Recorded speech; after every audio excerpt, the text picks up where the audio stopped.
Thank you, Varun, for your kind words. And I shouldn't be saying good evening because I am seeing people from different time zones here. So I will say good present because I believe in living in the present moment. So I hope whichever part of the world you are in and whatever time zone is going on, I hope you are healthy and you are safe in this tough time period that all of us are going through. Well, I'll start with a small video on financial literacy and then we will speak about it in detail. As Varun had told me that we are basically trying to draft a curriculum for kids, how to inculcate the whole idea of being financially literate. So first I'll show you a small video and then we'll proceed.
Ma'am, are you sharing audio as well in this PPT? I am.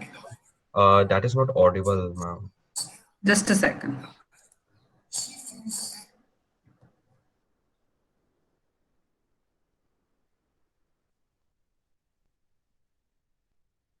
Should I present it again? Was it not audible or was it not visible also? It was not audible, it was visible.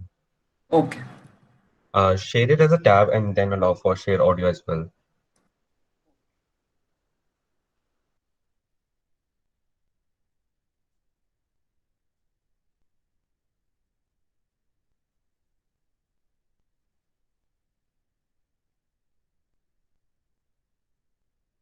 Do you know how to read and write? Obviously, being part of this course Is it means audible you know now? these things and Yes, you it, also know why it is Sorry? important to be literate. it is Knowing how audible. to read and write Okay. gives you an advantage in this world. For example, you suddenly went to another country alone without knowledge of their language and you saw this important looking signboard. Did you understand it? No. If not, how would you feel? Do you feel frustrated? Uncomfortable? Maybe lost? Out of place? Or lonely because there is no one to talk to? But what if you magically learned their language? 英会話です。 In that case, you will find it easier to socialize and find friends and avoid feeling these emotions. Knowing how to read, write, speak, and listen means you're literate. Wow. Did you know that there is a type of literacy that is very important? Especially if you want to live a life of comfort. That is financial literacy. This is Ashley, a teacher and a hard-working employee for 2 years now. However, she feels sad and uncomfortable because she doesn't even have a centavo of savings. Worse, she owes money to a lot of people. Until today, she feels discontent with her life. You must have noticed that her problems are related to money. It is because she did not learn how to manage money in school, house, and with her current work. That is where financial literacy comes in. If Ashley had been financially literate at the time she started working, she could have avoided her current situation. Are you curious to learn more about how to become financially literate? Yes. Let's now talk about financial literacy. inflation, investments, credit, insurance, savings, budgeting, and retirement. We need to know these things to be able to become financially literate and acquire, manage, and retain wealth throughout our lifetime. Confused about these words? Worry not. In this course, you will be able to understand them and become financially literate and eventually financially free. A life of comfort without worrying about money. This financial literacy course is divided into two parts: the basics of personal finance.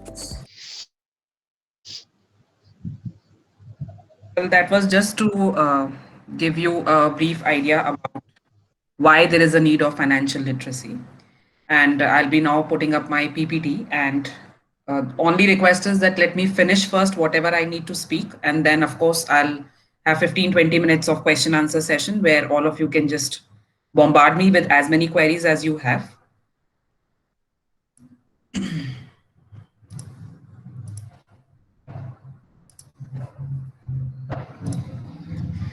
Okay, financial literacy, as you just saw in the video, that it's not only important to be literate, but to be financially literate. So what exactly is the objective of my session today? Why do we need to be financially literate? What kind of teaching pedagogy or teaching methodology are we trying to figure out and deal with children with the same? And what kind of content should be there in the curriculum that we want to develop for the students? Well, what exactly it means to be financially literate? According to me, you are financially literate if you possess certain skills, and skill has got nothing to do with age. I will call a 5-year-old child to be financially literate if he or she understands the value of money and if he or she is valuing the resources that has been given to him by his parents and family. So it is an individual's approach, and the skills are also individualized. What kind of skills? That makes you take effective and very informed decisions about your financial resources, where you are able to decide what is good for you, what is going to be financially viable for you. Now, how do we inculcate those kind of skills is what my session is all about today. What kind of decisions are we talking about? These are decisions related to how to generate money. Of course, we don't expect children from classes 1 to 5 to be generating money, but their source of generating money is what their parents are going to give it to them. Then how and where are they planning to invest this money? Again, the sources are limited at that age, but we will, of course, expose them to the different areas of investment. If at all they wish to spend, then how to effectively and efficiently spend that money. And the most important, how to save the money. And if you ask me personally, I just don't believe in saving money, because when you are saving money, it is not growing. Money grows when you invest it somewhere. So just keeping money as saved money in your wallet or in your locker is not going to make your money grow. Money grows when you invest it in the right places. Now, this was the YouTube link, the video that I had shared with you. So I've just put it in the PPT as well, so that later you can have a look at it again and maybe show it to the kids wherever you're planning to teach it. Now, what does this financial literacy include according to me? How much are you earning? That's most important, to keep a check on what are my various sources of earning. That includes my pay, that includes my other allowances and benefits, and the amount of tax that I'm liable to pay to the respective government of my country. How do I save and invest?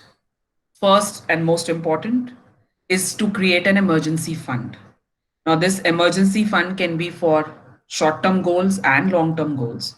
Short term goals could be my next birthday gift. That's an emergency fund for me.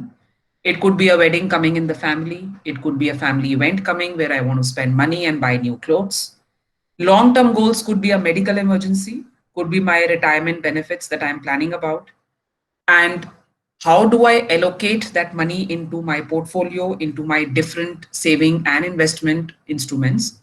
That is what I will call you to be a financially literate person. When you are able to figure out where to invest money for what goal. So my goal is very, very important. If I'm looking for a short-term goal, I'm going to invest in another instrument. If I'm looking for a long-term goal, then I have to change my financial instrument. How to protect my money by buying an insurance plan. And a lot of misnotions and a lot of wrong information has been spread around regarding insurance.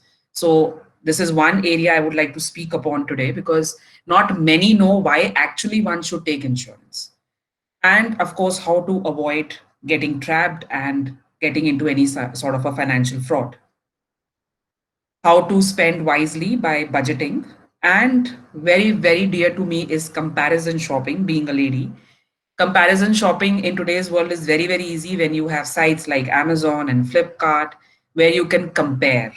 And all of us know, sitting at home smiling here, that we go to a shop, we look at a product, we take out our cell phones, immediately we check what is the price at Amazon, and we walk out of the shop, making the salesman look and appear like a fool.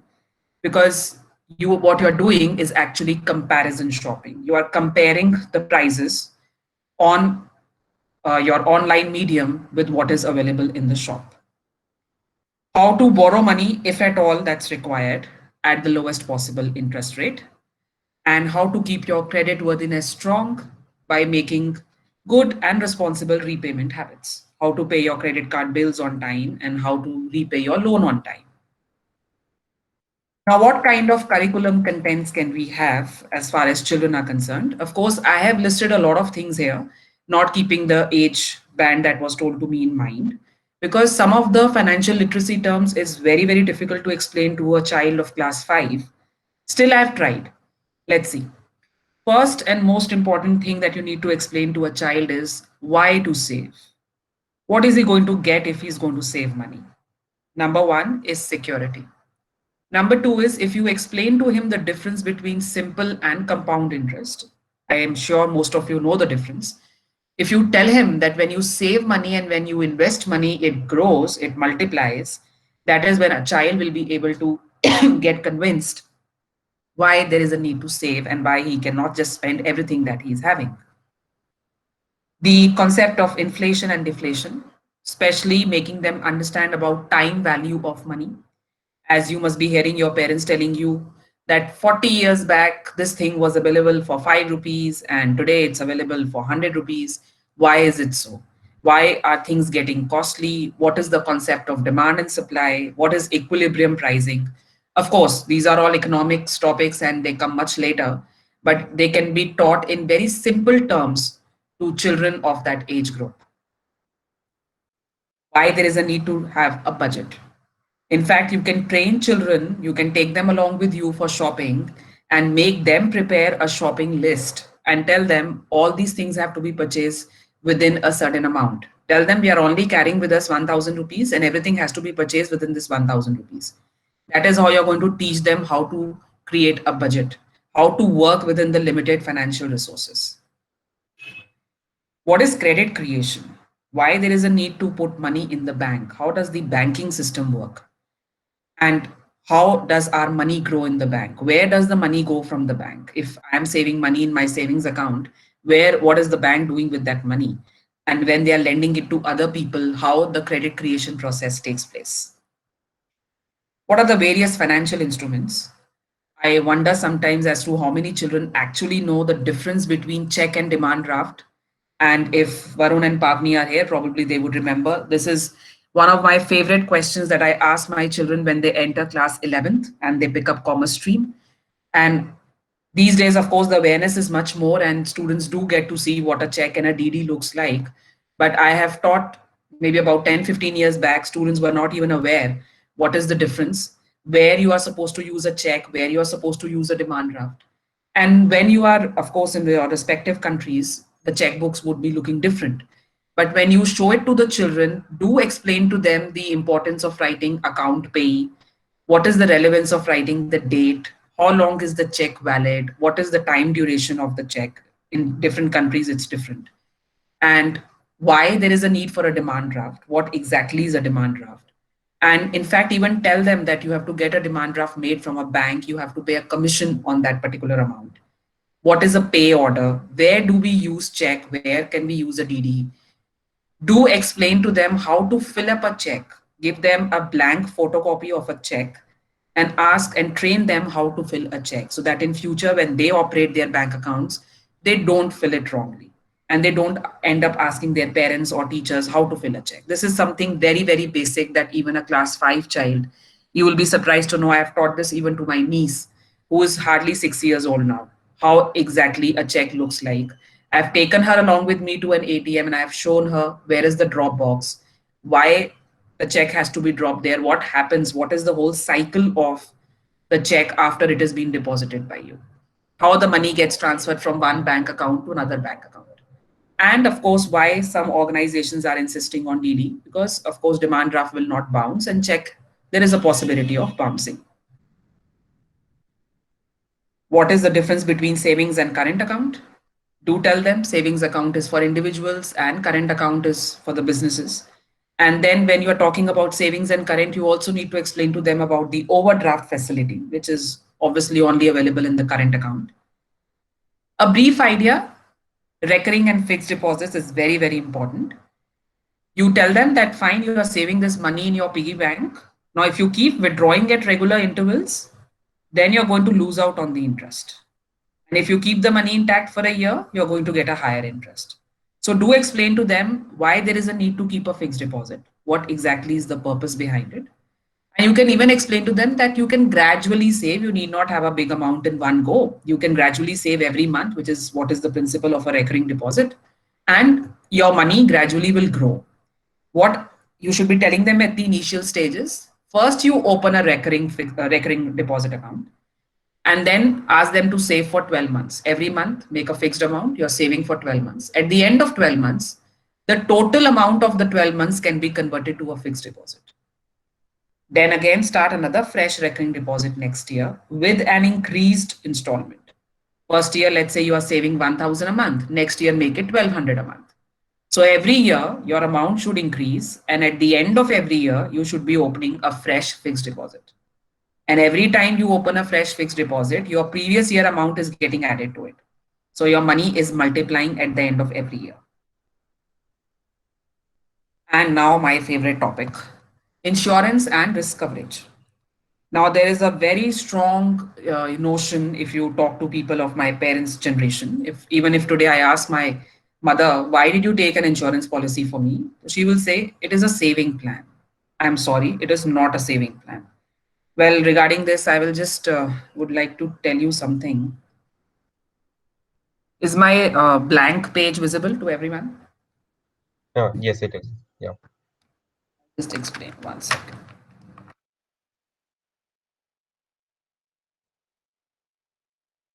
When you are talking about saving, what I would talk about is, as a commerce teacher, is investment. This is something that I don't believe in.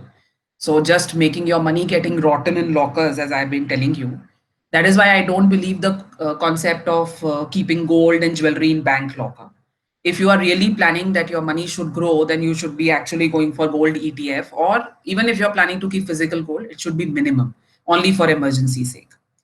Or else you better wear gold and enjoy that rather than making it stay in your lockers. Now, when we talk about saving plan, as my mother replied to me when I asked her, why did you take insurance? So she said, it's a saving. It is not a saving. On an average, when you talk about insurance policies, they give you a return of 3 to 4%. Okay. They take money from you, premium from you, they save it in various government securities, and that is where they get an assured return of this range. If you are looking for capital appreciation, you have to tell the children the difference, that if you are wanting your money to grow, then insurance is not meant for you. Insurance is not a saving plan. Insurance is only for risk coverage. If I die, my family should be taken care of. I save all my life so that my kids are happy when I die because they get the money. I am not getting anything. I am saving all my life for at least 20 years, 30 years. That is a normal insurance plan people buy. Jaise hi, I mean, of course, I'll stick to English. As soon as a child is born in India, people buy an insurance policy. Why? When the child will turn 20 years, 25 years, and the child will go for education, we will need money. That is why we will go for insurance. No. That's not the idea of insurance. Insurance policy should be taken only for the purpose of risk coverage, and always go for term insurance. You don't need any other policy except term insurance and medical insurance. This whole idea of endowment plan is useless according to me, and it is just to trap the investors. Your money is not growing at all when you are buying an insurance policy. Term insurance, go for a good amount. It should actually be 5 times of your annual salary. You must tell children all these things so that they can tell their parents that they should have a term insurance plan. And term insurance, as everybody knows, you just save, you don't get a money if you're alive. At the event of death of the policy holder, whosoever is the nominee, they get the money. And these days, you have wonderful term insurance plans coming where you pay premium for a limited time period. That is the kind of plan I'm having. I'm going to pay the premium only for 10 years, but I'm covered till the age of 85. This is called limited premium plans. Go and explore. Of course, I'm sure in various countries, different plans must be available. And then the second plan that you should go for is medical insurance, keeping your personal health in mind. But do not think that the money you are paying as a premium is a saving, not at all. It is just a payment so that if you fall sick, and God forbid if you die, then your family is taken care of, and here your medical expenses are taken care of. So please do not go and waste your money in buying for endowment insurance, because that's not the idea behind insurance. And they will definitely try to push across a plan like that. And please do not go for pension plans. This is another useless thing that is coming up in the market. They take money from you, they put it into a fixed deposit or a recurring deposit. Whatever interest comes, they give you interest in the form of a pension. Why do I need a life insurance company for that? Something that I can do myself.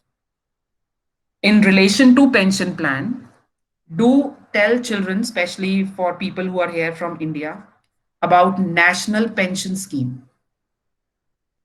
Give them a brief idea about this. This will really help them. So when they start working, the moment they get into a job, they must start investing into national pension scheme. They have different tiers there where you can invest in. You can actually choose your portfolio as to how much you want to invest in equity and how much in debt. In the initial years, when you are young and you can take risk, please go for a higher proportion in equity. And as you move near to your retirement, you can reduce the content of your money invested in equity. So this was about insurance. Then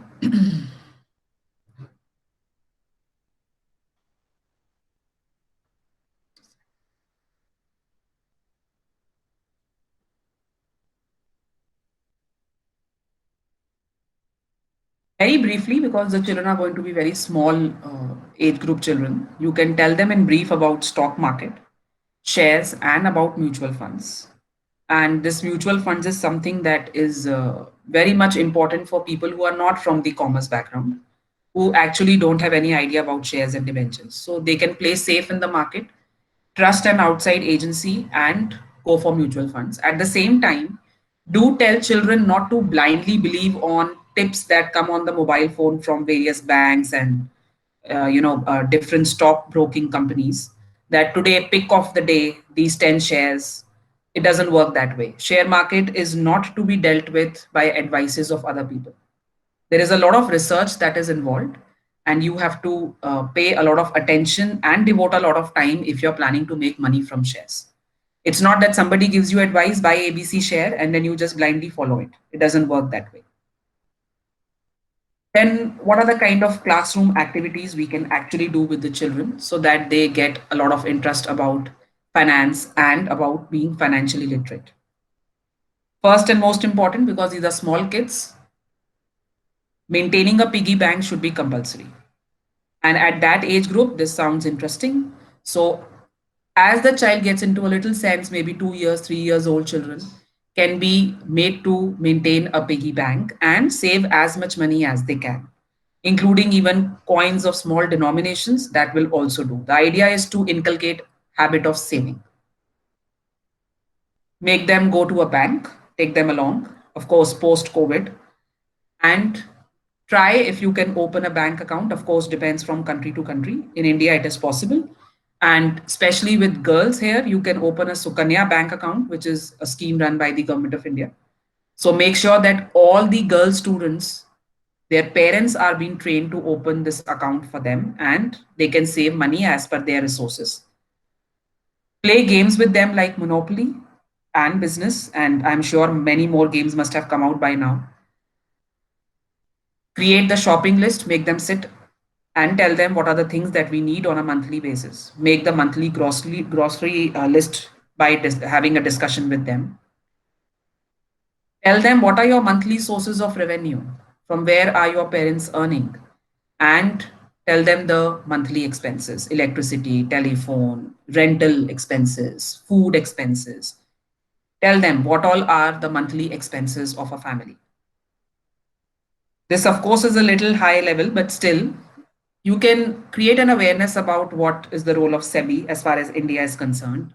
Then your respective countries' stock exchanges, show them the business page or the economics page in the newspaper and the different financial journals. And in India, in particular, I'll say SEBI has come out with beautiful comics for children. They can read those comics and get an idea about what NSE and BSE is.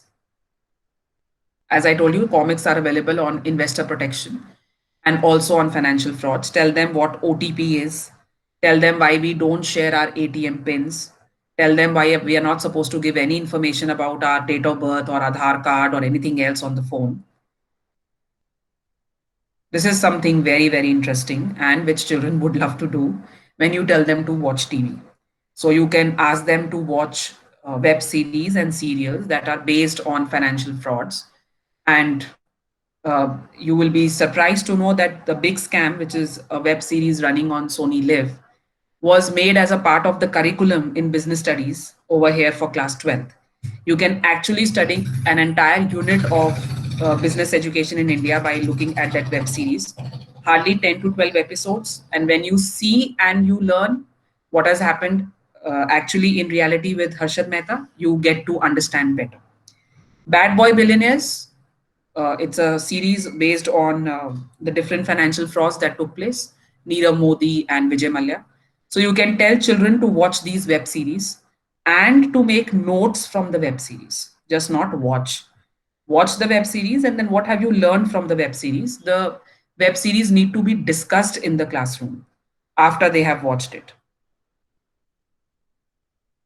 Small quizzes you can do on the video so that you know the children have watched it seriously.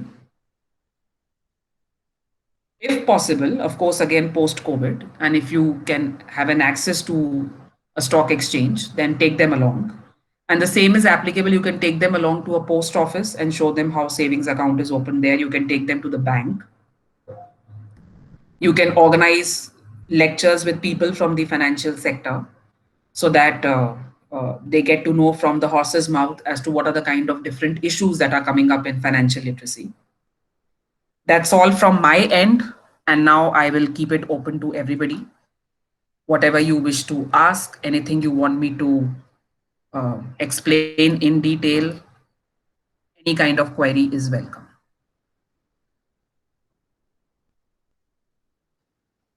Thank you, ma'am, for the session. The floor is open to questions now. If anyone has any question, any query, feel free to either tap it, write in the chat, or you can just unmute yourself and ask it right away.